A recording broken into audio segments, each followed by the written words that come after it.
Empezamos ya y damos paso a Almudena a que nos haga su presentación. El resto, si podéis, apagamos los micrófonos. Cuando Vale, quieras, Almudena. vale. Pues buenas tardes a todos.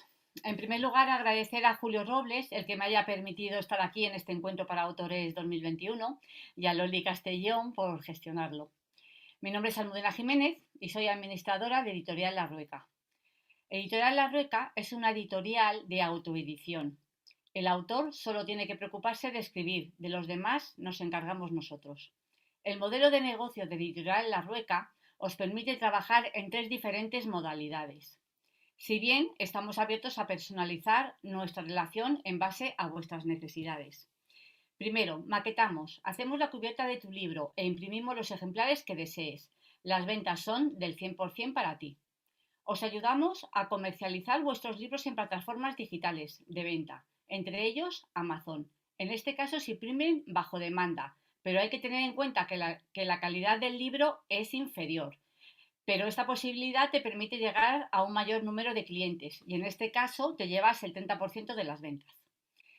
En Editorial La Rueca doy la opción de abrir una cuenta personalizada al autor, recibiendo vosotros ese 60% que os dará Amazon una vez descontado el precio por la impresión.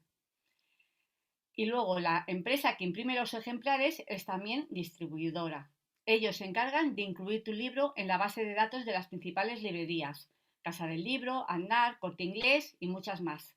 Si alguien quiere comprar tu libro en una de estas librerías, debe hacerlo bajo demanda, pidiéndolo por el ISBN.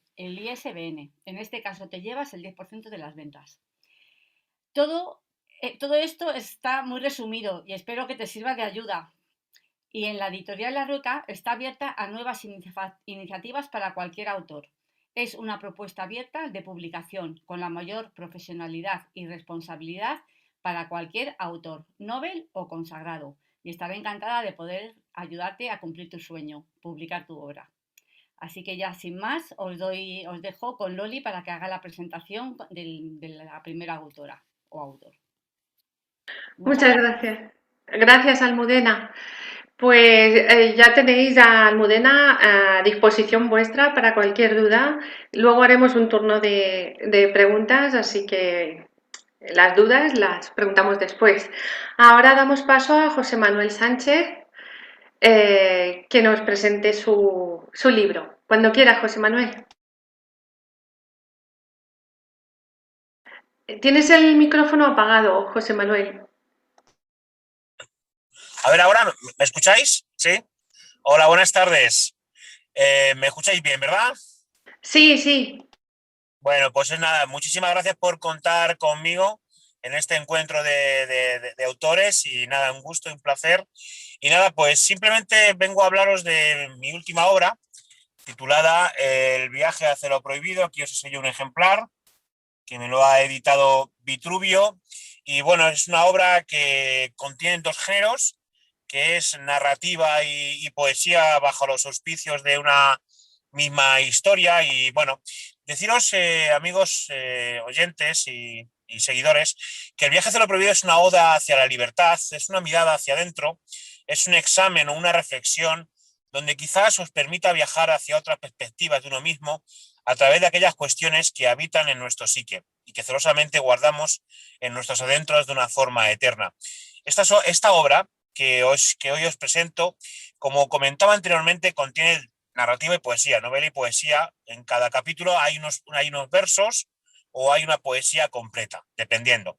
Y bueno, pues simplemente lo que he querido hacer es una forma de que una misma historia contenga dos visiones. La zona, digamos, una visión más activa, lo que exige la propia novela, y luego una mirada un poquito más pausada de lo que vamos leyendo a través de la propia historia. Sus dos personajes son Andrés y Aroa. Hay otros personajes, pero los dos personajes principales son Andrés y Aroa, donde para ello y para mucho más dan eternamente hacia donde uno quiere imaginar a través de nuestros personajes que experimentan. Pues ellos siempre digo que son dos valientes jóvenes que podemos encontrar en cualquier ciudad, en el metro de cualquier ciudad, en cualquier rincón, nos lo podemos encontrar perfectamente. Y digamos que ambos tratan de buscar aquella poesía eterna, aunque para ello tengan que vencer sus miedos, sus prejuicios, sus fantasías, su todo más íntimo y más natural y oculto a la vez, desde sus múltiples enfoques y perspectivas. Cuando hablo, amigos y seguidores de la poesía perdida, es aquello que no nos atrevemos a buscar ni intentar, pues de origen aquello que deseamos y que ya de por sí lo hemos perdido porque ni siquiera lo hemos intentado, ni siquiera hemos luchado. Y eso es lo que nos convierte a veces, pues a veces en cobardes un poco frustrados. Y es aquí donde me gustaría enfatizar en eso que os comento, porque en la página de este libro, de algún modo, a través de ellos, a través de lo que experimentan, donde antes de que se conocieran ellos dos, digamos que sus vidas tenían más sombras que luces. Y bueno, pues esta obra que os presento, insisto, eh, te permite llegar hacia donde cada uno pueda, digamos, abarcar la imaginación de cada uno. O tal vez sea una excusa para que indaguéis, y solo deseo que os pongáis tras la pista de lo que realmente os intriga o de lo que realmente queréis. Quizá que eso que es lo que creo y estoy convencido que da sentido al hecho en sí mismo. Ojalá esta obra, quien quiera leerla, pues se quede corta, ¿no? Porque lo importante de este libro, que hoy tengo el gusto de presentaros, es el mensaje que lleva consigo.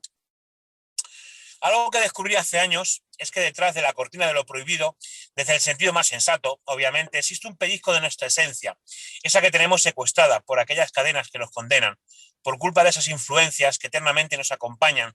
Como dice el gran Alejandro Jodorowsky, digamos, habitamos en nuestra cárcel viviente y por ello cuando cambiamos de reglas en nuestras vidas o de hábitos, nace una parte de nosotros mismos que anteriormente no habíamos conocido, pues tan solo somos tan infinitos como el mismo universo, haciendo mía las palabras del maestro. Por otro lado, lo de plasmar dos géneros literarios a la vez en una misma historia se me ocurrió primero porque no es un formato muy habitual y segundo porque es una forma de acercar a la poesía digamos, al lector, ¿no? Pasando por la narrativa. Pues como he comentado, en cada capítulo, digamos, contiene unos versos. Digamos como que la historia en sí es una excusa para invitar a la gente introducir a la gente a la poesía, ¿no? Y bueno, ¿qué mejor que hacerlo? Pues una historia sencilla, atractiva y bueno, pues creo que amable. El viaje hacia lo prohibido es una consecuencia de todos esos apoyos que recibí en este tiempo, los cuales agradezco encarecidamente, porque tan solo esta historia solo empezó como un relato donde el apoyo de esos amigos y familiares, pues sin ese apoyo, lógicamente no hubiera podido poder publicar esta historia, en la cual debo decir que estoy con la segunda parte y bueno, y es fruto también de ese apoyo, ¿no? Si me permitís que os recite una poesía, quizás, ¿es posible? Supongo, sí, yo creo que te queda como un minuto así. Tú. Venga, pues rapidísimo y me arreglo con los versos. Mira, es esto mismo que acabo de, según él, digamos, he abierto el libro. Si hay que amar, que sea para que el después coincida con aquella atalaya itinerante del prólogo a una batalla amorosa. Si hay que amar, que sea para jugar con atmósferas desnudas, incesantes caricias que galopan hacia el cenit sin relojes. Si hay que amar, que sea para que Praga, Burdeos, San Petersburgo coincidan en el albergar insinuantes suspiros, en cuyos aposentos testigos sean todo uno.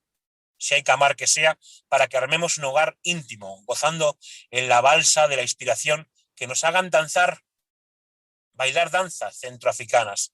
Si hay que amar, que sea para instalarnos en la estabilidad más inestable, donde la poesía alcance lo inenarrable. Muchísimas gracias. Gracias a ti.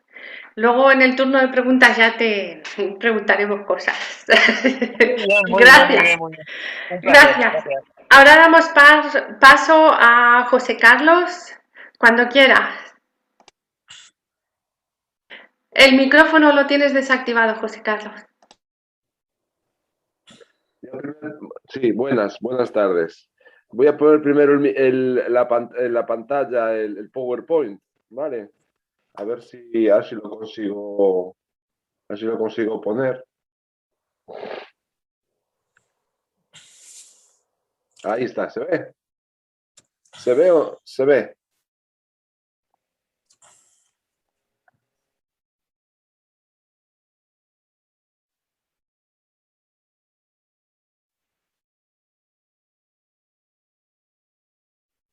Todavía no se ve tu pantalla. No, no. A ver si es que varios se pueden compartir de forma simultánea. Opciones avanzadas, función de compartir. Solo ¿quién puede comenzar a compartir? A ver. Varios participantes. Vale. Se supone que está habilitado. ¿Puedes compartir o todavía no te da acceso? Sí, espera un momento, voy ahí. Vale, no se ve, ¿no? No, te vemos a ti. Bueno, yo creo que como corre el tiempo, Vale. dale. Bueno, pues buenas tardes. Yo quisiera agradecer, por supuesto, a la Asociación Cultural, Julio Robles, a Loli Castellón y a todos los que estáis con esta labor impresionante del encuentro de autores. Agradeceros esta oportunidad de hablar pues de novela histórica. De lo que se trata es de novela histórica. Ciervos y serpientes es una novela histórica, pero que yo le llamo de arqueoficción. Es decir, el género, aunque entre comillas está de moda, lleva estado de moda como 15 o 20 años, o sea que ya no está de moda. Entonces, había que hacer algo diferente, ¿no? Y yo soy un autor de ensayo histórico, soy investigador, yo no soy novelista. Eh, Sin embargo, llega un momento en que los investigadores o los ensayistas decimos, bueno, qué caramba, pero si esto, ¿quién lee un ensayo histórico? Pues los universitarios, los profesores, la gente muy friki, digámoslo así, ¿no? Y yo, pues me voy a lanzar no a mi terreno, que es el terreno de la historia medieval, sino al terreno de mis antiguos profesores que eran arqueólogos, ¿no? Y bueno, pues con esta perspectiva me lancé a patear monte, como lo hacía yo con ellos, que ya fallecieron casi todos, y fuimos descubriendo pues los grabados arqueológicos de la Edad del Bronce, que era su especialidad, y hacían muchos cuadernos de campo, muchos dibujitos, muchas representar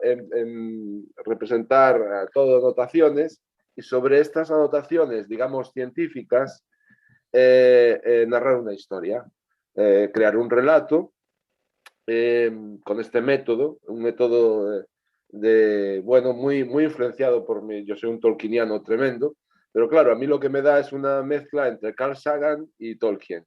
O sea, entre yo le llamo a mi género, que me lo he inventado yo, por supuesto, el copyright es mío, es arqueoficción, ¿no? Entonces, bien, pues a partir de ahí yo he escrito también algo de teoría literaria sobre la arqueoficción, y bueno, el resultado es que he querido hacer una serie de personajes muy bien ambientados, donde la sociedad de la Edad del Bronce en el noroeste atlántico, que es muy amplio, no es solo Galicia, ¿vale? O sea, ocuparía prácticamente un tercio de la península ibérica, ¿no? Es toda una cultura, pues no sé, hablar de la gente, cómo vivían con los vasos campaniformes, para qué servían los grabados que estaban incrustados en las piedras, qué rituales mágicos y qué batallas y qué útiles y qué utensilios domésticos y qué podían pensar sobre la familia y las relaciones entre los tótems, ¿no? Pues de los ciervos, de las serpientes, de los laberintos, de los discos solares de todo tipo, ¿no? Podían ellos pensar, pero claro, con una base que es la base mía, no una base de 2 o 3 lecturas, sino de más de 30 años, con estos profesores que tanto incidieron en mí, ¿no? Entonces me hice una especie de una reconstrucción, pero ficticia. Y el resultado es este. El libro va acompañado de ilustraciones, ¿eh? Ilustraciones de Mariano de Souza, porque yo creo que todo relato, por lo menos si va a un público entre juvenil maduro y maduros juveniles, o sea, como nosotros, por ejemplo,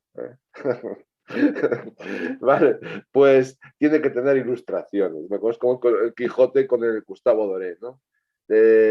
Las novelas, y pienso yo, ojo, a no ser que sea Gabriel García Márquez o Arturo Pérez, eso, gente muy conocida, que no necesitan ilustraciones porque se venden por sí solas o se divulgan por sí solas, ¿no?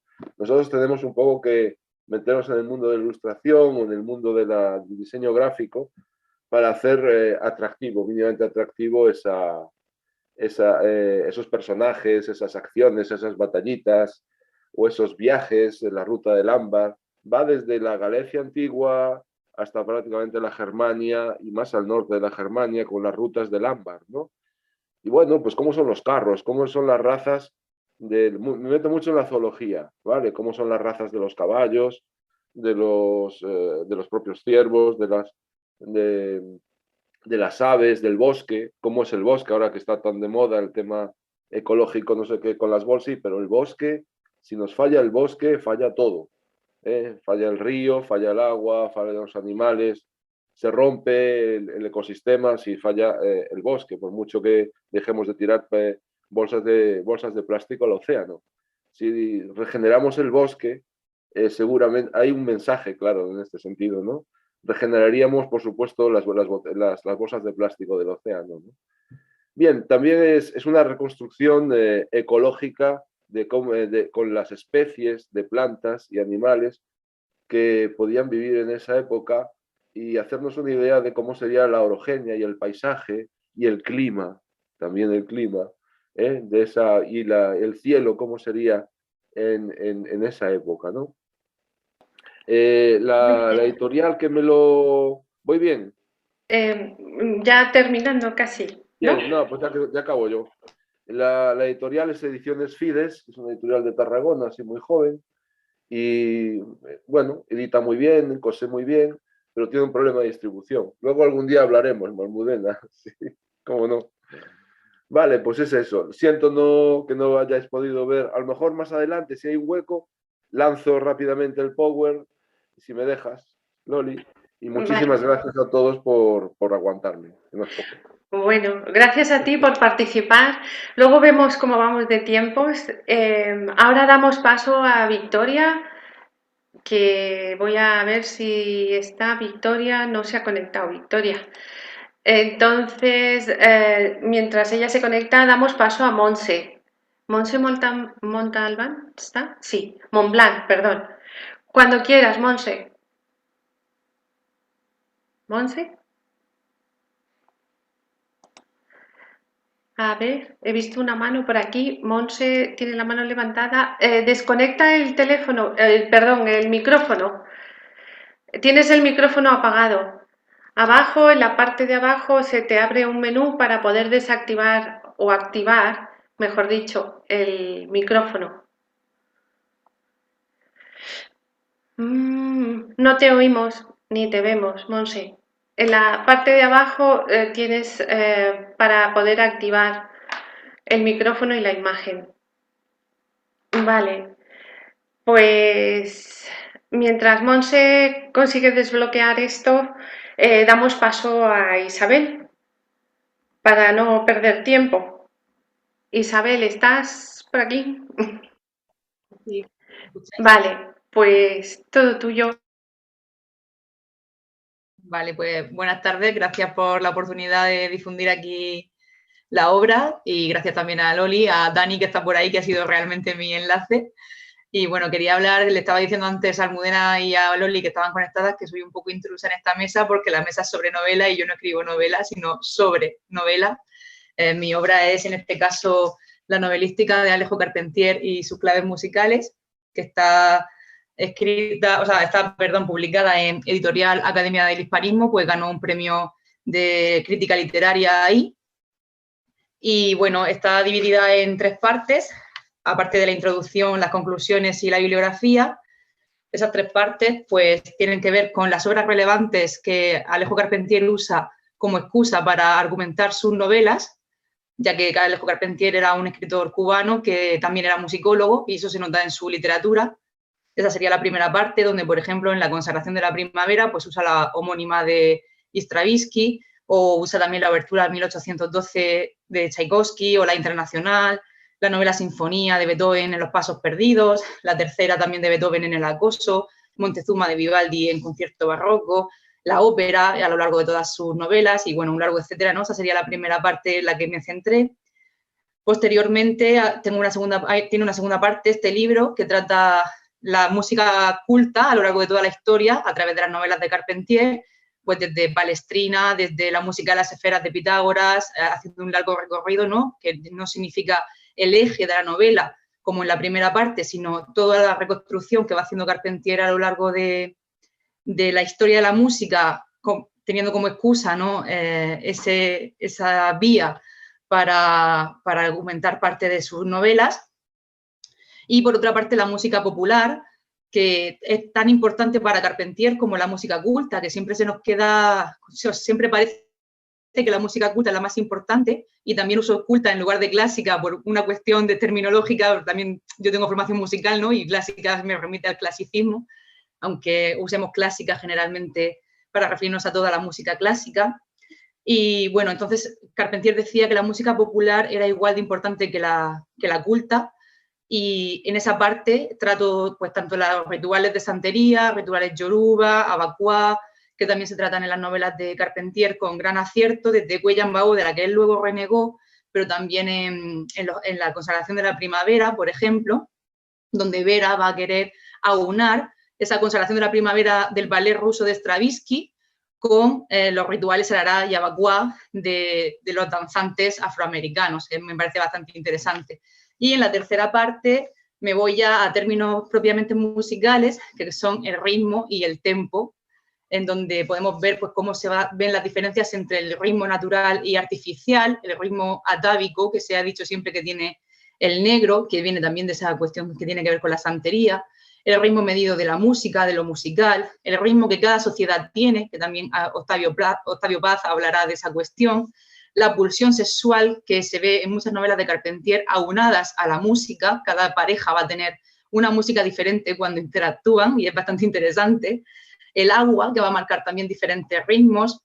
El 3+2 como clave de son, que después será la clave de la salsa, y que se ve en cómo Carpentier utiliza su lenguaje de manera bimembre y trimembre. El pulso constante, el ritmo medido por los relojes, por lo artificial, y finalmente la diferencia entre tiempo y tempo, donde el ritmo es movimiento o el movimiento hace realmente que se produzca ese ritmo, ¿no? Y vamos viendo cómo también encontramos elementos como el metrónomo, o sea, elementos propiamente de la música, que encontramos en las diferentes novelas de Carpentier, y cómo esa tortura del metrónomo al mismo tiempo que sirve como elemento, ¿no? Que rige los pasos del músico, de la bailarina en este caso, porque será sobre todo elemento de medición para Vera, pero para aquellos que nos hemos dedicado a la música, también podemos encontrarnos esa dualidad, ¿no? Ese elemento de tortura de la constante del metrónomo, al mismo tiempo que es un elemento de medición. Si me lo permitís, quería leer una cita del inicio, es con la cita con la que es como arranco, ¿no? La introducción del libro, porque creo que me han dicho que hay músicos en la sala o algunos que se dedicaron anteriormente a la música en la sala, y creo que la cita pues nos puede, quizá os podáis, espero, ¿no? Que os podáis sentir identificados con ella. Yo por lo menos fue una de las bases con las que entré en esta investigación y por la que quise hacer este trabajo que aunaba literatura y música, ¿no? Porque, bueno, no lo he dicho, pero soy filóloga hispánica y, bueno, sí que he dicho que tenía formación musical. Y consideré, y así empieza mi libro, en la introducción, que cuando la música llega a la vida de una persona, y si realmente ésta la acoge y la asume distraídamente, sin plantearse las cuestiones u obligaciones a las que este acto pueda llevarle, sucede como con la poesía, con la escritura o con el arte en general.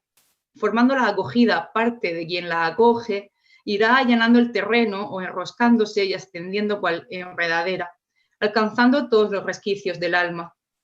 La música o cualquier otra materia artística que acojamos, no siendo excluyentes entre sí, pues van complementándose, ensamblándose y arraigándose unas en otras, no en vano las artes siempre han estado interrelacionadas, irán convirtiéndose en huésped y anfitriona, sin pedir permiso, y formará parte ya para siempre de nuestro ser, incluso aunque nos empeñásemos en destruirla y a dejarla de nosotros mismos. A partir de esta idea, desarrollo toda esta investigación y todo este libro, ¿no? Porque creo que efectivamente, pues los que nos hemos dedicado a la música, aunque hayamos tenido que dejarla por diversos motivos, realmente nunca se puede dejar, siempre está ahí, Creo que eso le pasó a Carpentier, por eso la música siempre aparece en sus textos, aunque él dijese que nunca se pudo dedicar realmente a la música, pues no tenía el talento abstracto suficiente, decía él, para ser compositor, pero sin embargo podemos ver cómo la música siempre está presente y creo que todos los que hemos estado o hemos bailado con ella, ¿no? Podemos comprobar cómo la música efectivamente forma siempre parte de nosotros. No sé cómo vamos de tiempo, si vamos... Bueno, ya estamos un poco fuera de tiempo. ¿Alguien tiene alguna pregunta para algún autor o la editorial? Pues Si no tiene nadie, venga, María José, a preguntar. preguntas. Soy yo. Bueno, me ha gustado mucho que has dicho, Carlos, que tu novela es histórica. ¿Sabes? Y cuando vi el título de tu libro, dije yo, ciervos y serpientes, ¿y esto de qué va? Me parece ficción, pero no me podía imaginar que es una creación de los arqueológica, ¿sabes? Entonces hay una cosa que has dicho tú que dice, me ha gustado lo del ecosistema también, porque es verdad que no solamente es el mar, ¿vale? Que hay que también el campo y todo esto. Pero lo que me gusta es de que dices que haces una reconstrucción. Sí, Una reconstrucción. una reconstrucción en base a los datos, bueno, ficticia, pero sobre datos científicos, o sea, sobre datos arqueológicos. ¿Pero de qué época estamos hablando? La edad del bronce te tienes que situar en 2000 antes de Cristo, ¿vale? Y ¿sí? entre 2000 y el 1500 antes de Cristo. O sea, antes de la edad del hierro, ¿vale?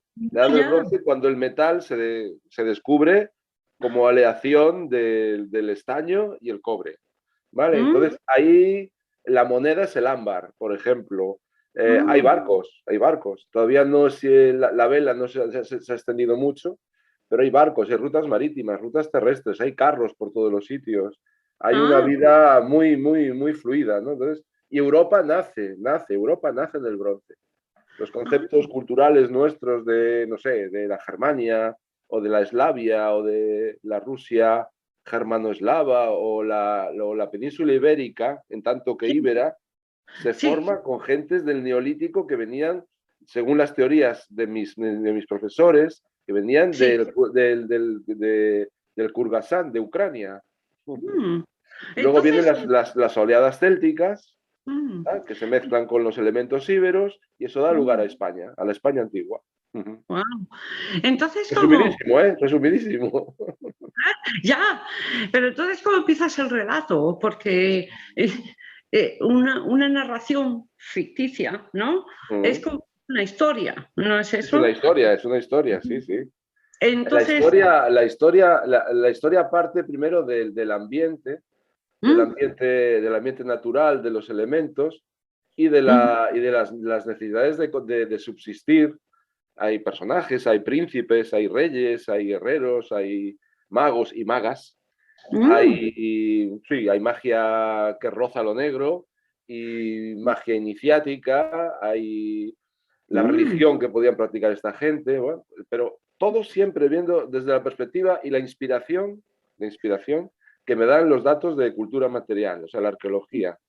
Entonces ¿vale? Estaba, o sea, tú eres el narrador. El narrador. Yo soy el narrador. Un narrador distante, ojo, ¿eh? Sí. Un narrador distante, muy objetivo. O sea, yo no justifico nada. Yo lo voy viendo todo como si fuera una película, ¿vale? Entonces, claro. Entonces los clanes son tribus muy totémicas, ¿no?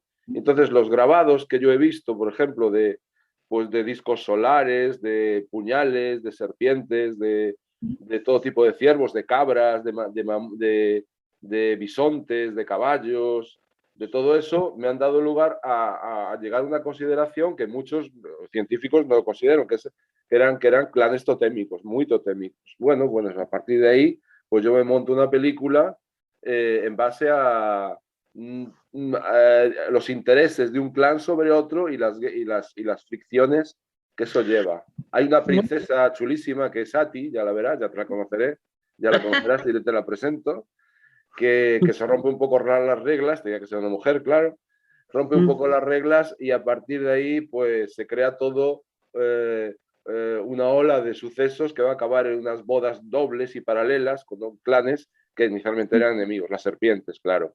Ah, Y la psicología de las serpientes, ¿cómo es? Y los niveles que son ellos a la hora de combatir o de pensar. Los ciervos son defensivos. Me voy a enrollar, ¿eh? Pregunta otro, porque si no... Me he quedado con una cosa, una dudilla. Vuelvo a ti, Carlos, si acaso. Van a fusilar mañana. Entonces, Isabel, yo tengo una pregunta para Isabel. Sí, Isabel está aquí. Vamos a ver, ¿dónde está Isabel? ¿Sí me escucháis? Sí, ahora se te ve. Ah, vale, es que estaba hablando, pero no sabía si me escuchabais o no. A ver si se te ve. No te vemos, pero bueno. ¿no? Pues no sé por qué, porque tengo la cámara activada. Ahora sí te vemos. A ver si no pruebo a entrar y salir, que el otro día me pasó eso también. No, que ahora te vemos. ¿Me oyes? Pregunta ya. Venga, vale. Venga, pregunto. De acuerdo. Pues lo primero que te voy a preguntar es sobre Carpentier.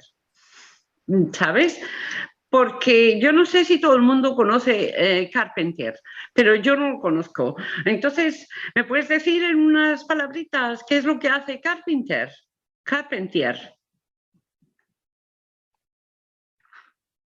¿Ah? ¿Dónde está? ¿Isabel? Se ha ido. Le has hecho una pregunta muy difícil. No, es broma. A ver, es que no le funcionaba bien. Vuelve a entrar a la sala. ¿Vale? Bueno, repite la pregunta por si acaso en ese intervalo que ha salido no te ha oído. Ya. Eso iba a decir, que no había oído nada. Ah, vale. Isabel. Perdón, es que se me ha desconectado justo.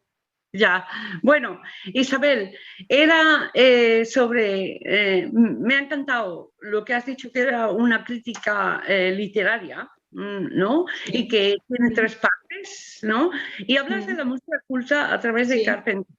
Pero yo no sé quién es Carpentier. ¿Qué es un músico o es un letrado o es un...? Carpentier es un escritor del siglo XX, cubano. Autor latinoamericano, que además, bueno, tiene otra mucha trayectoria porque también fue periodista, fue también representante del régimen castrista, de hecho, bueno, estuvo exiliado en París en la época anterior al régimen castrista, en la época de Gerardo Machado.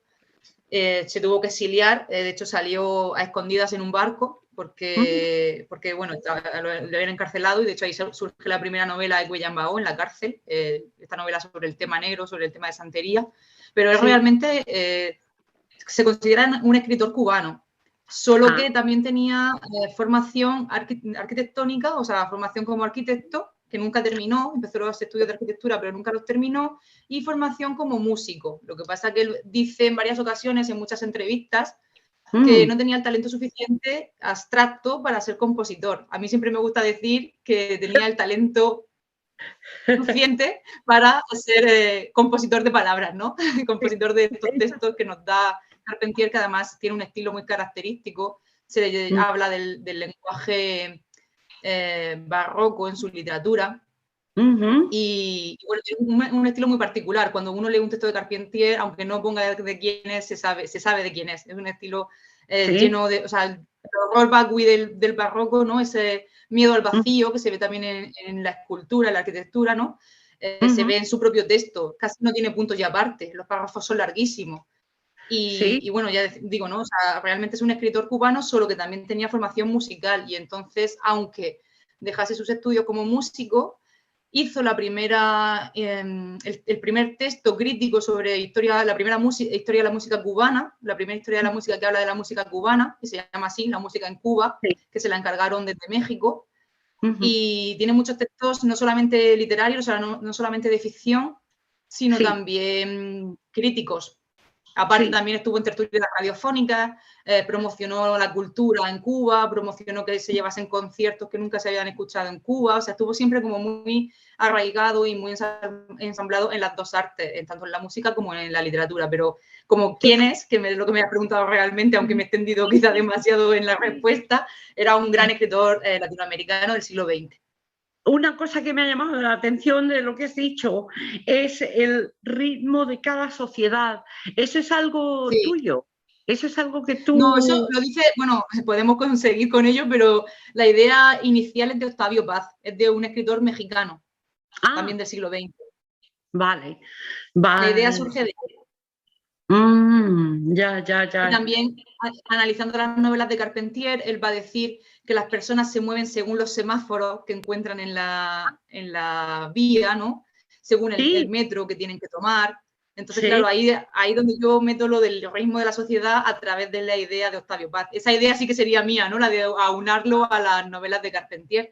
Pero sí que es Octavio Paz, en este caso, el que primero toma ese sintagma, ¿no?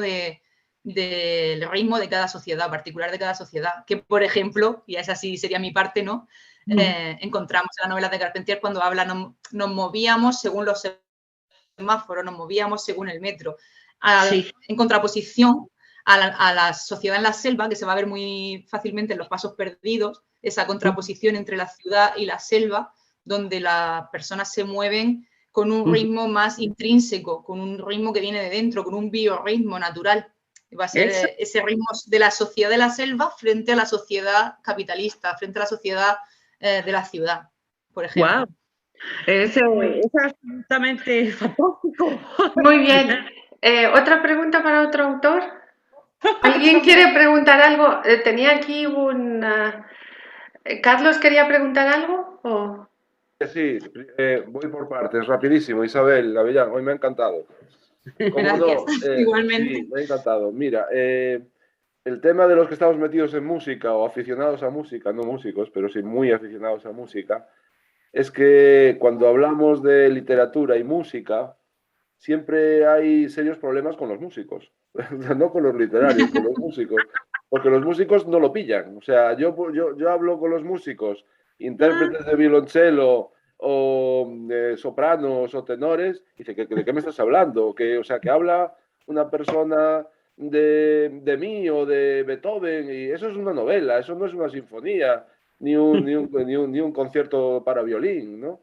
Entonces, yo creo que los músicos tenían, es una idea, tenían que implicar un poquito más en esa relación entre literatura y música. Lo sé porque yo he escrito algunas cosas de esas. Oye, y ni caso, o sea, me lo coge la gente de literatura, pero los músicos ni puñetero caso le hacen al... No sé, a lo mejor estoy equivocado, pero mi impresión es esa. Vale, a lo mejor tú has tenido alguna experiencia con esa relación o bueno, que eso, que te van a hacer mucho caso la gente en literatura, pero los músicos, ¿qué ritmo, qué tempo? O sea, que es eso, ¿eh? Bueno, yo la verdad que he tenido buenas impresiones por ambas partes, porque sí que es verdad que me han llamado más desde la parte literaria, porque al final es la parte donde yo me he dedicado, ¿no? O sea, donde mi formación principal está ahí, en la literatura, pero sí que me he llevado algunas sorpresas de algunas propuestas que se me han hecho desde partes musicales que no me esperaba. O sea, me han llamado algunos conservatorios para hablar del libro, o genial, me han llamado también de... Esa es la batalla, es lo que yo digo, que la batalla está, no tanto, también, por supuesto, en el campo de la literatura, pero la batalla está en que los músicos de una puñetera vez, perdona, o sea, vale, se metan en el mundo de literatura, es que no les... No, entonces, eso yo lo quiero hacer. Me alegro de que me digas esto. Vale, gracias. Sí, bueno, alguna revista también, musical, o sea que sí que he visto algún interés por ahí. También es verdad que creo que es más una cosa en general de la sociedad, porque yo, por ejemplo, que doy clase, pues veo que la sociedad cada vez lee menos. Entonces no sé si es de los músicos o de la sociedad, que al final, pues los que obviamente estudian literatura, algo más leen. No digo que muchísimo, pero mucho algo más. Quizá tenga que ver por ahí la cosa. Sí, la cosa no está bien. ¿Puedo preguntar una cosa a José Manuel? Sí, pregunta, José Manuel. José Manuel, hola. Muy buena, ¿qué tal? Mira, tu libro se llama El viaje a lo prohibido. Sí, hacia lo prohibido. Hacia lo Mm, prohibido, el viaje hacia lo prohibido. sí, entonces es narrativa y poesía. Entonces has hablado de dos visiones. Sí, sí. ¿Por qué las has llamado dos visiones? ¿La narrativa es una visión y la poesía es otra? ¿O cómo? ¿Dos Yo visiones? considero, ¿O te refieres a las visiones de de los jóvenes, de Andrés y Aroa? no, me refiero a la hora de poder leer narrativa, una novela, digamos que Ujú. en cuestión distintos, uno cuando lee novela, digamos, pues lee la historia, la trama de Sí, unos personajes determinados y demás. sí. Y bueno, cuando uno lee poesía, de algún modo hay que leerlo, considero que hay que leerlo de una forma más sosegada, pausada, reflexiva, sobre todo es una mirada hacia sí mismo, obviamente, es lo que me quiero referir. Y esta obra, Mm. como comento, que aquí tengo un ejemplar, digamos, ofrece esas dos visiones bajo los auspicios de una misma historia. Entonces, por un lado tienes la narrativa que cuenta la historia de tu libro y luego tienes la poesía que es como si dijéramos tus personajes cuando hablan, Sí, sí, sí, sí, ¿no? efectivamente. Eso es, en Mm, cada capítulo el lector se puede encontrar unos versos, aquí puedo dar, digamos, doy una muestra, digamos, no sé sí, si se puede ver sí, sí. lo que es un capítulo determinado y luego al final siempre acaba con unos versos o una poesía completa, Ujú. dependiendo, digamos, en función del capítulo. Pero bueno, ya sabemos que esto de la poesía, cada uno se lo puede llevar al lugar que considera oportuno, el lugar en función del pozo, ¿no? Digamos, de la visión, de que, porque a lo mejor uno lee, digamos, unos trazos, unos versos y a lo mejor no tiene nada que ver con el capítulo, porque eso de la poesía es muy libre pensante. Sí, eso es lo que estaba pensando. Entonces, ¿cómo, cómo haces para cuando estás narrando la historia, ¿no? La historia tal y cual, y entonces pones el trozo de poesía. Por eso me resulta un poco Lo que quiero decir es que imaginar, cuando un poco. cuando yo iba escribiendo el capítulo, se me ocurrían unos versos en función de ese capítulo y es lo que he tratado de plasmar en esta obra. Ah, perfecto, perfecto. Ahora sí lo entiendo. Y Andrés y Aroa, que son dos jóvenes, o sea, son los principales Sí, personajes de tu obra, ¿no? Exact- exactamente. Hay otros personajes, pero digamos que están, digamos, pasan de, digamos, muy de soslayo. Digamos que los personajes principales son Andrés y Aroa.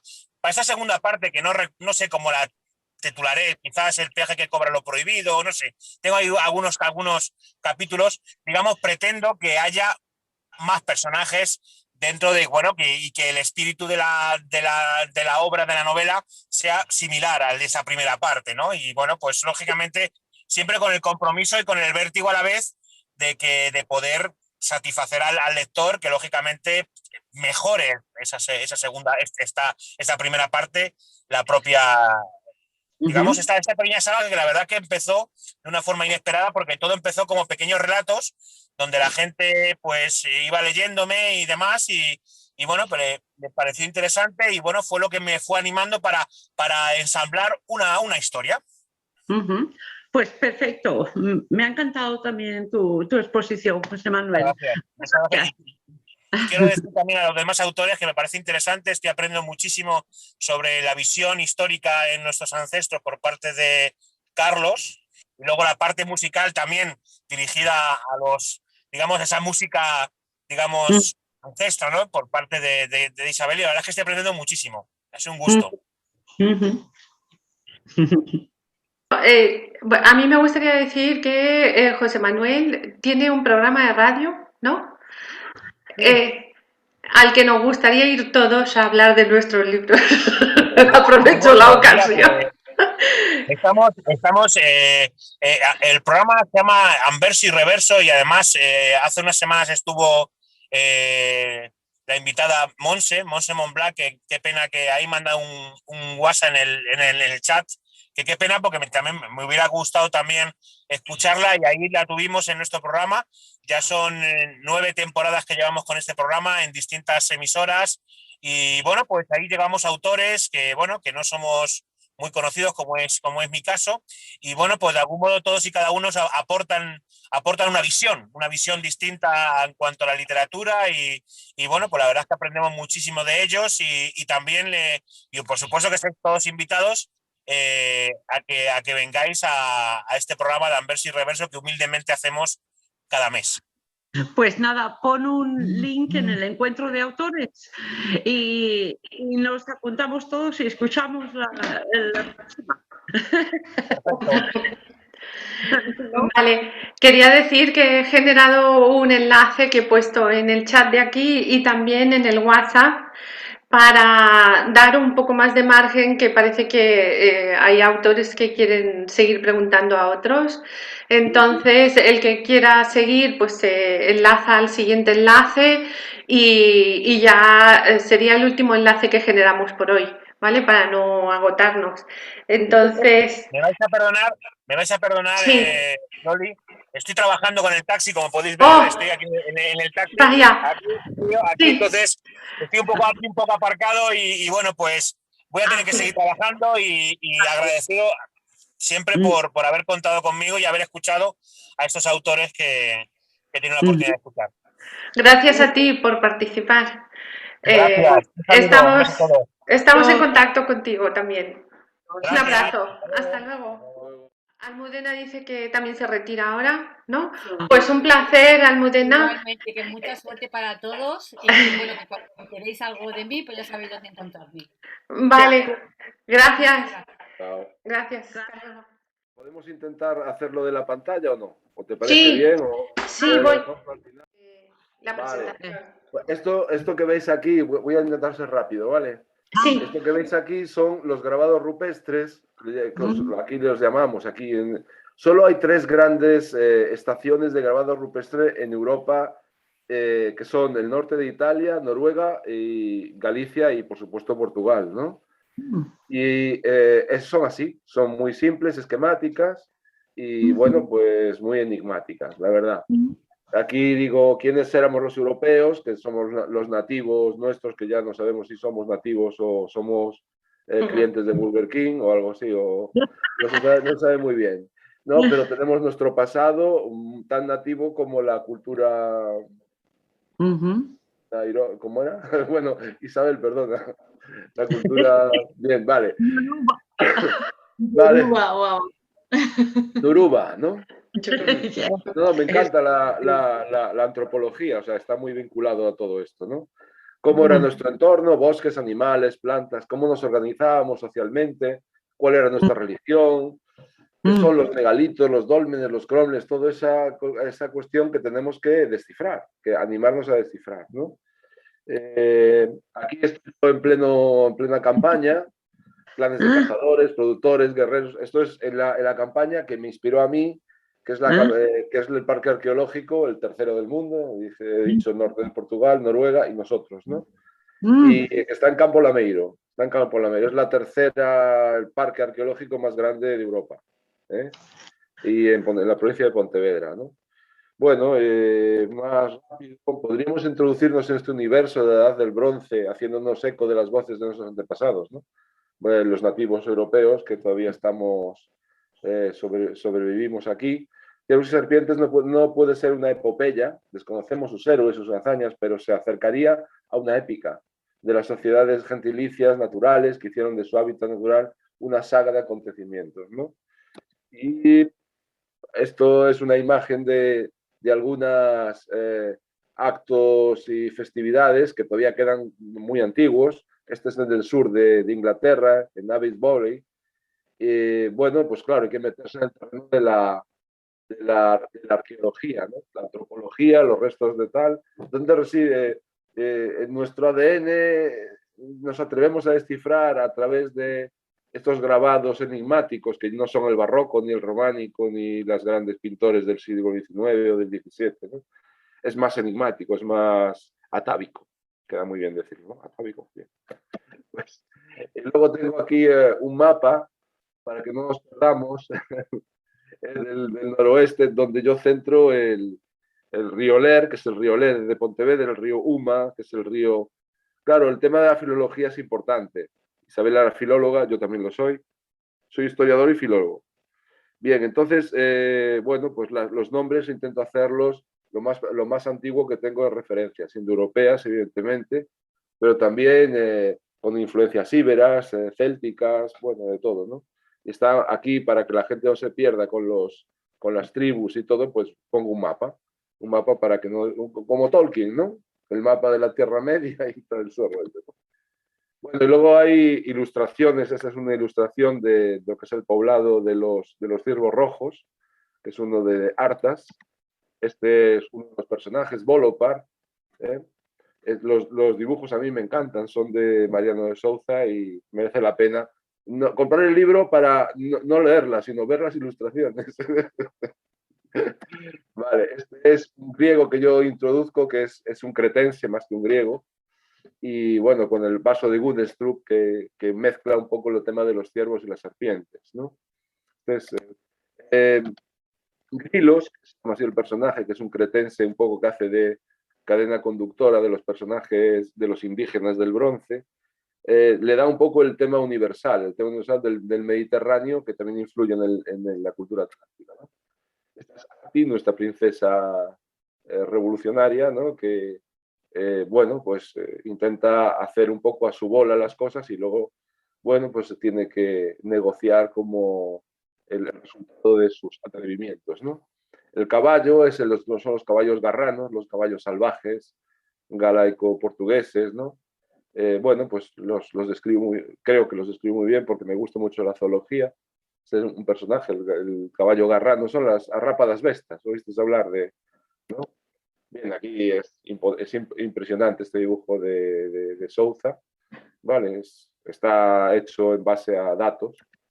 Aquí siempre pongo petroglifos en base, lo veis, ¿no? Los grabados rupestres los pongo siempre como referente.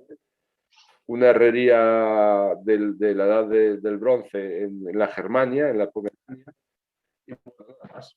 Esta es la portada del libro. Pues ya está. Gracias. Estupendo. Pues no sé Todo bien. si alguien más quiere decir algo más. Este es su momento para decir lo que queráis. Ha estado muy bien la presentación, Carlos. La incluiremos en el vídeo, luego haré un vídeo resumen de todo el encuentro, ¿vale? Bueno, quizás solo una última cosa, rapidísimo. Al Sí, final de la narración pongo música. Música, el atardecer de un compositor amigo mío que se vive, Guillermo Llamar, pero también pongo música para que la gente, cuando acabe de leer la novela, escuche esta música y la inserte en la narración. Que por cierto, también hay poesía, ¿eh? Y también Fíjate. arte, ¿vale? Esculturas de relieve para que la gente, si lo quiere experimentar directamente, pues las referencias, algunas de las referencias, hasta he puesto también una pintura del romanticismo alemán, como no, Caspar David Friedrich, ¿no? Del tema del bosque, ¿no? Digamos, de lo que vive en el bosque y lo que nos transmite el bosque, ¿no? Bien, ya está. ibas a venir a Madrid a presentar el libro, ¿verdad? Sí, sí, sí, sí. ¿Cuándo Sí. y dónde? Aprovecha. Pues sería el día 27 de noviembre en la calle Hilarión Eslava. ¿Puedo poner las referencias en el WhatsApp?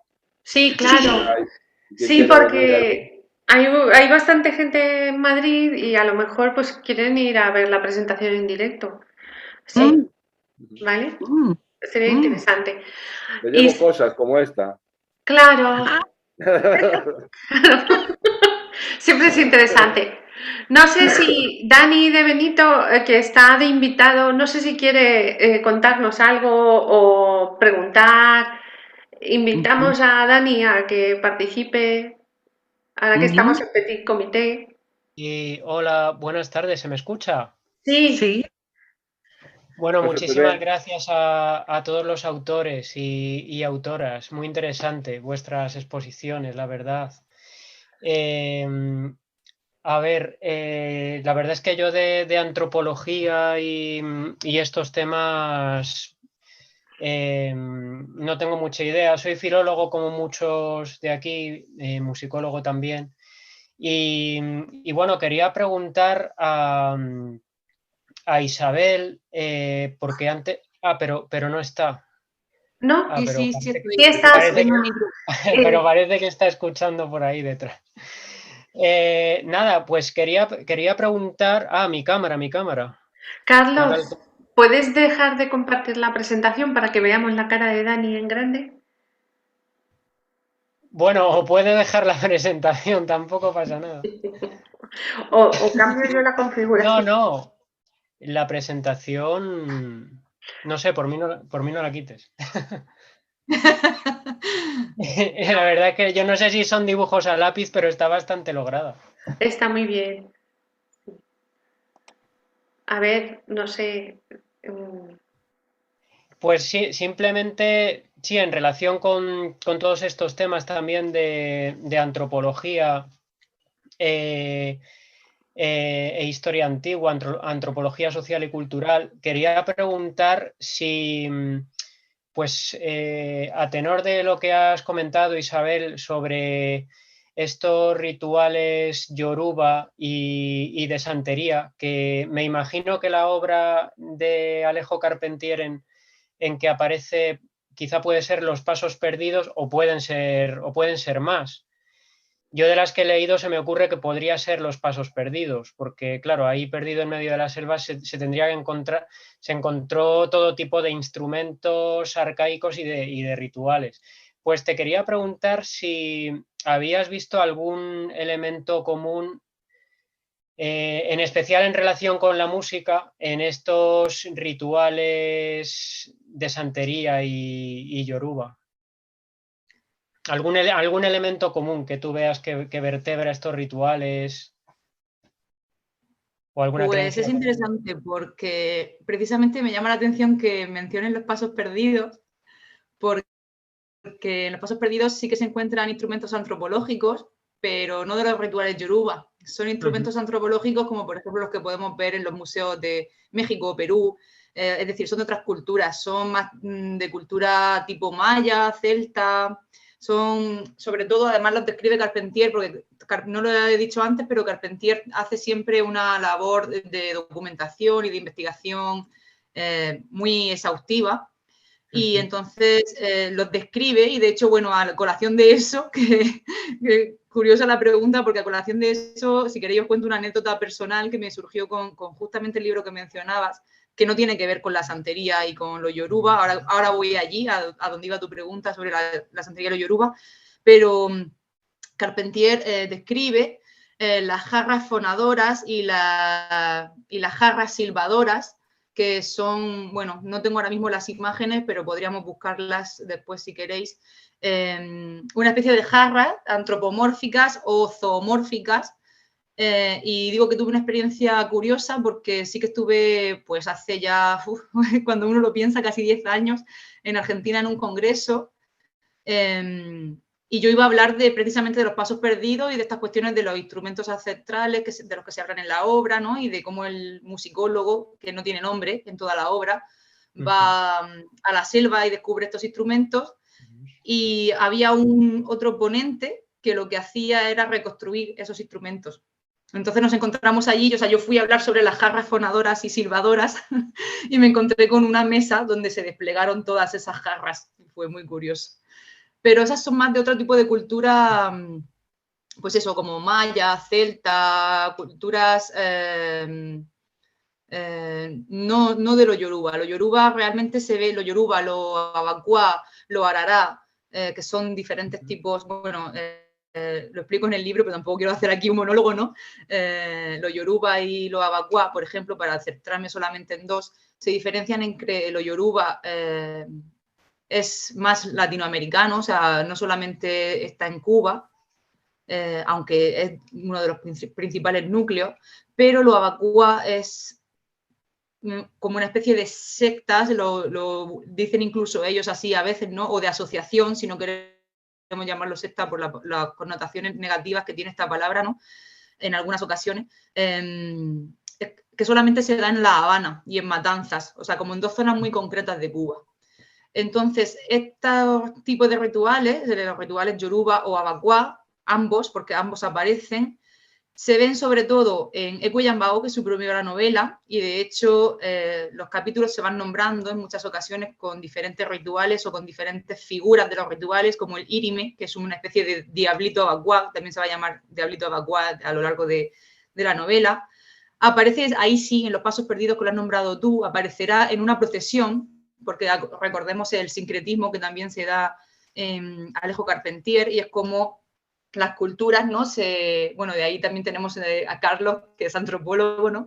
Bueno, que habla de antropología, aparte de ser filólogo, cómo las culturas, para poder sobrevivir, sincretizaban, es decir, se unían y se enlazaban los elementos de unas con otras para poder persistir. Y de hecho, bueno, ahí se ven también las cuestiones de los esclavos africanos a los que se les niega su religión, ¿no?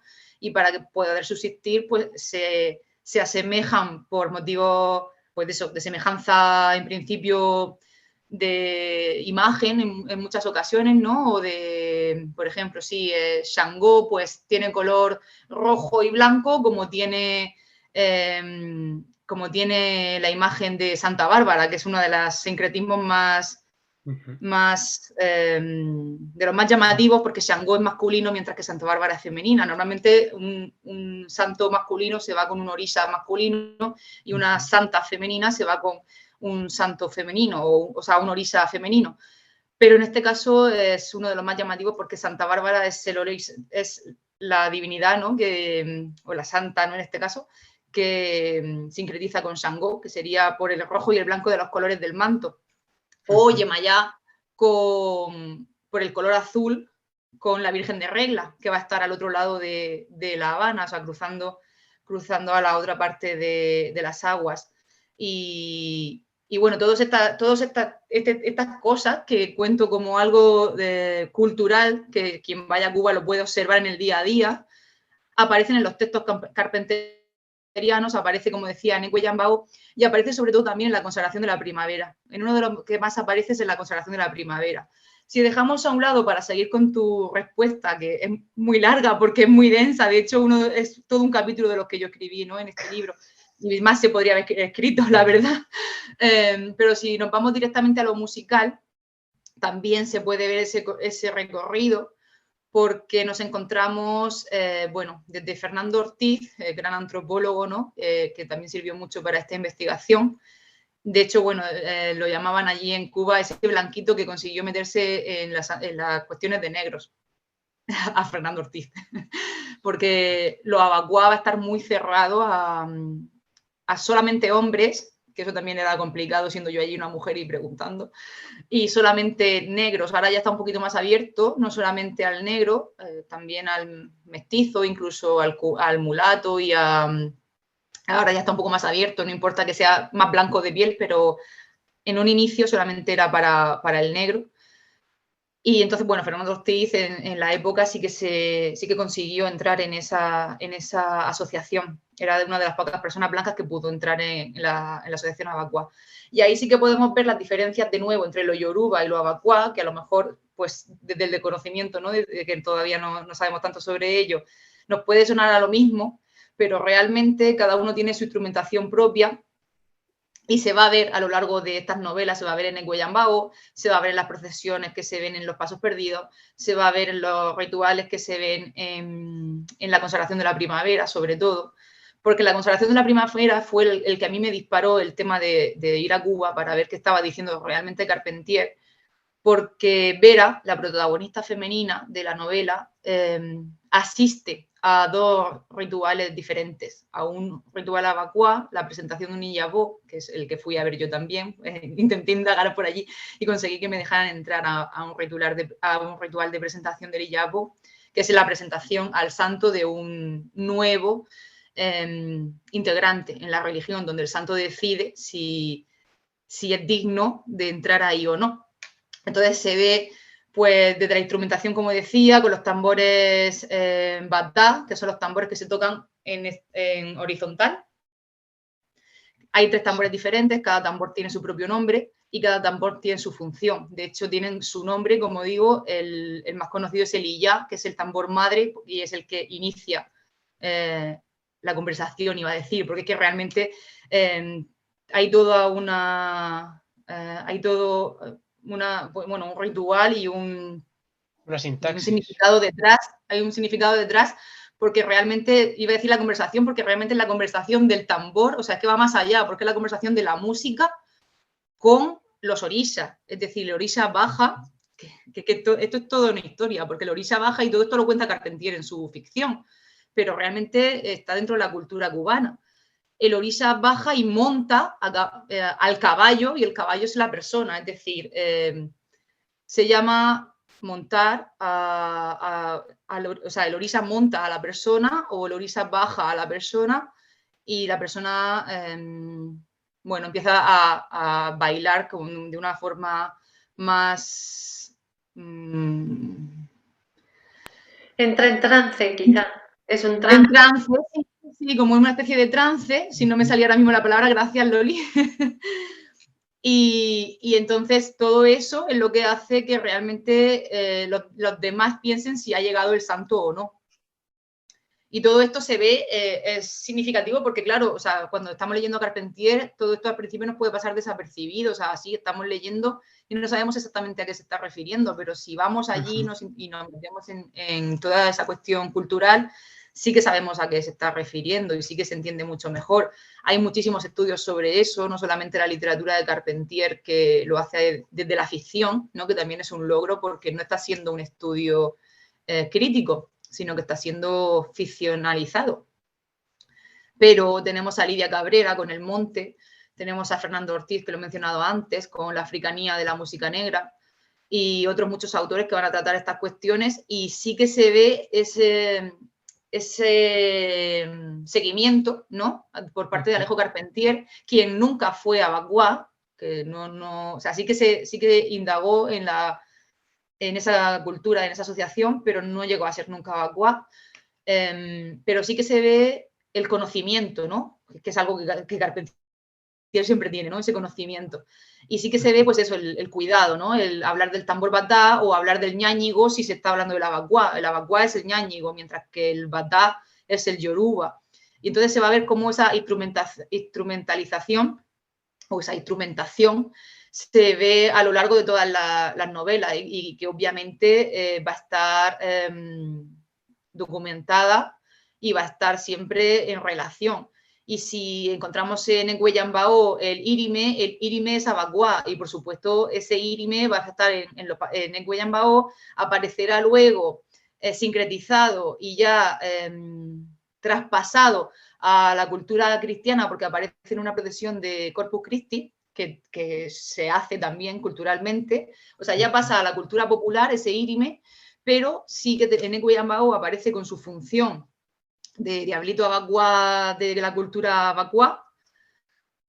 Luego lo tenemos como diablito abacuá traspasado a la cuestión popular y luego lo tenemos en el propio ritual, donde se ve ese ritual y cuál es la función del írime. Entonces sí que se ve me decías tú, ¿no? Esos elementos que van traspasando de una novela a otra y que dan la continuidad. Sí, o sea, perdón por la respuesta tan extensa, pero es que era una pregunta complicada.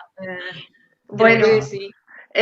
Sí, la verdad que esto yo creo que da lugar a que hagamos un encuentro de musicólogos o de etnomusicología o algo por el estilo para poder profundizar más en tantos detalles tan importantes que hay en todas las culturas y que se manifiestan de formas diferentes. Sí. Nos quedan 4 minutos para que nos cierren la sala. Yo quería agradecer a todos la participación, a Dani también por conectarse y estar aquí con nosotros y bueno, poco más. Nos vemos mañana a todos los que puedan conectarse a las 5. ¿Alguna cosa más, Dani? Gracias a vosotros. Bueno, pues si queda un minuto, la verdad es que se me han ocurrido más cosas. Has comentado, Isabel, que estos instrumentos que son como recipientes aulladores, o sea, como que podrían ser, yo cuando leía Los Pasos Perdidos me los imaginaba como botijos con un tipo de bisel, con algún bisel o de que de alguna manera tú adaptabas y bueno, quién más, quién menos, todos hemos tocado en una botella de un tercio, ¿no? Los que somos instrumentistas de viento. Yo así me los imaginaba.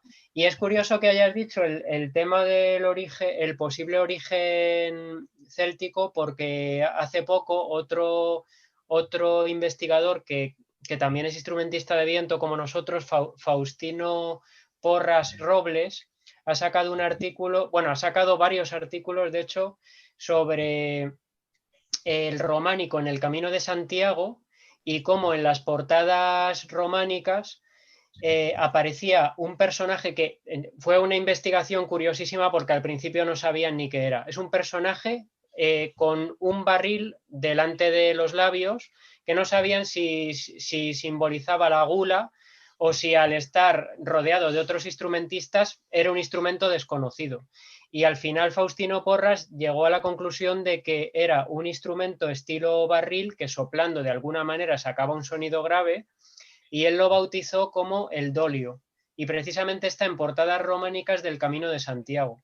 Entonces, lo que me comentas de orígenes célticos de este tipo de instrumentos que, no sé, me imagino que podrían ser de, pues no sé, a lo mejor de arcilla o de barro, de viento precisamente, que se utilizaban ahí en Latinoamérica o Hispanoamérica. Me ha parecido curioso. Y nada, y luego lo que comentabas de Shango, hay letras de salsa en la Sí. que cantan a una virgen, una especie de virgen Santa Bárbara bendita y Esa dicen es. que Ese es pues Shango. esa es, ¿no? Todavía hoy en día. Sí, nada, además eso también lo trato, no lo digo todo, ¿no? Pero eso también lo trato en esa cuestión de la música popular, ¿no? De cómo se traspasa a la actualidad y cómo muchos cantantes cubanos actuales, tipo Habana de Primera, tipo incluso lo que escuchan mis alumnos, tipo reggaetoneros del el Chacal, o sea, es que hasta reggaetoneros usan estas referencias. Digo hasta porque, bueno, los que venimos del mundo musical, la salsa todavía sí, claro. pero el reggaetón ya... usan estas referencias en sus letras cotidianas, o sea, y ellos mismos dicen, soy hijo, o sea, Alessandro Abreu sobre todo, en muchas de sus letras dice, soy hijo de Yemayá y de Shango, o sea, dicen su propia ascendencia, lo dicen en muchísimas letras. El Chacal, por ejemplo, es hijo de Ollá y Shango, o sea, van diciendo su procedencia. Cada orisha tiene unas características propias, Yemayá, por ejemplo, la de los mares y Ollá, digo porque son las dos que he mencionado, ¿no? Ollá es la del viento y la de los cementerios, la que rige los cementerios. Entonces, pues la ascendencia también tiene que ver con cómo tú eres en el carácter. Y sí, hay muchísimos cantantes actuales o menos actuales, pero también actuales, los Bambán incluso, lo digo por gente así más conocida, ¿no? Que en sus letras hacen este tipo de apelaciones, ¿no? Incluso se podríamos decir, ¿no? A Santa Bárbara, a Babalú Ayé, que es San Lázaro, a todo este tipo de sincretismo que decíamos antes, ¿no? A los orishas cubanos y a los santos cristianos que realmente están llamando a sus orishas cubanos. Y sí que se hace hasta el día de hoy. Hay canciones que salían, yo cuando estaba escribiendo este libro, había canciones que salían ese mismo año, 2017, que tenían estas letras. Tenían estas letras de Oni Oni, que significa hijo, o sea, hijo de, Oni, una canción de Alessandro Abreu, y cuenta eso, cuenta hijo de Yemayá e hijo de Shango. Muchísimas gracias. Nada. Bueno, gracias a todos. Pues si no hay ninguna cosa más, nos vemos mañana. Eso, mañana, por favor, Muchas Isabel, gracias. apúntate, Carlos también, si podéis apuntaros. Sí, lo intentaré. De hecho, bueno, tengo otros compromisos. El miércoles tengo una cita médica, pero ya sabiendo que viene este profe, lo intentaré a ver si puedo escaparme pronto de esa cita. Sí, el miércoles es en inglés, pero vamos, seguro que estará encantado el profesor Cole de hablar contigo sobre la cultura yoruba, seguro. Y con todos los demás también. Así que os invito a que os apuntéis todos los días que hay encuentro. Vale. Gracias. Sí, Dale, interesante. hasta luego. Un saludo. Hasta luego. Gracias a Gracias, vosotros. hasta luego. Adiós. Ya. Conoceros. Adiós. Hasta Adiós. mañana. Hasta mañana. Igualmente. Adiós. Hasta mañana. Adiós.